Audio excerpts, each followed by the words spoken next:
जाजपुर किछि अंचल में झाड़ाबांति व्यापुथिबारु जिलापाल पी अनुष्या रेड्डी पक्षरु परामर्श जारी। गतकाली जाजपुर जिलार कोरेई दानगदी जाजपुर धर्मशाला रसलपुर अंचल में झाड़ाबांति व्यापुथिबारु रोगी माने जाजपुर जिला मुख्य चिकित्सालय सह अन्य चिकित्सालय चिकित्सित हेउछंती।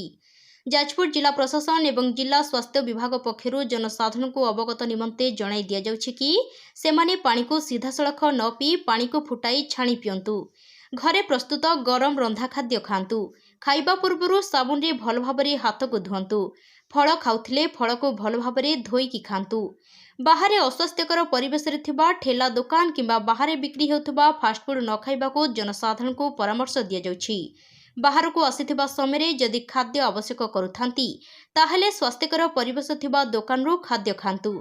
फुटा जाइथिबा पानी रे 1 लिटर मात्रा रे 1 हालोजेन बटिका मिसाई पान करंतु। अस्वास्थ्यकर परिवेश रे थिबा बाहर खाद्य एवं पानीय जल को यथा संभव बारण करने को जिलापाल पी अनुष्या रेड्डी पक्षरु जनसाधारण को सचेतन करा जायछि। Bureau report Konark news 24। नमस्कार।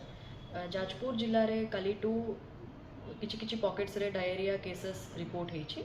एटा को लेके आमर हेल्थ टीम्स एंड समस्त अन्य टीम्स मध्य पूरा कॉन्स्टेंटली सिचुएशन मॉनिटर करुछंती एवं ट्रीटमेंट मध्य समस्त जो पेशेंट्स माने आसिछंती तांकर चालुछि। एतिरे कोनोसी पैनिक हबार रिक्वायरमेंट नहीं। आमे पूरा सिचुएशन अंडर कंट्रोल अछि। ता छाड़ा जो समस्त जाजपुर वासी को ये अवसर रे अनुरोध करा जाउछि कि जो पानीय जल पीउछंती सेटा फुटाई के पानी पीबे एवं इवन दो जदि वाटर बबल रा पानी नौछंती किंबा जेकोनसी टैप वाटर नौछंती सेटा मध्य बॉईल करके फुटाई के ठंडा करके पानीटा पीबे। जो खाद्य खाउछंती सेटा रंदी के खाद्य खाइबे। रॉ फूड्स गुड़ाक अवॉइड करेंगे। जदि फल गुड़ाक एवलिया भी जदि रॉ खाइबे सेटा को मध्य भल करी वॉश करके खाइबे। बाहर food specially street food and unhygienic food पूरा अवॉइड करेंगे। एवं निहाती जदि बाहर खाइबा को दरकार पड़िला इवन देन जो जगह रे हाइजेनिक आकार रे खाद्य करा जायछि सही जगह रे खाइबे। एवं हमारा रेगुलरली हैंड वॉशिंग मध्य करिबे।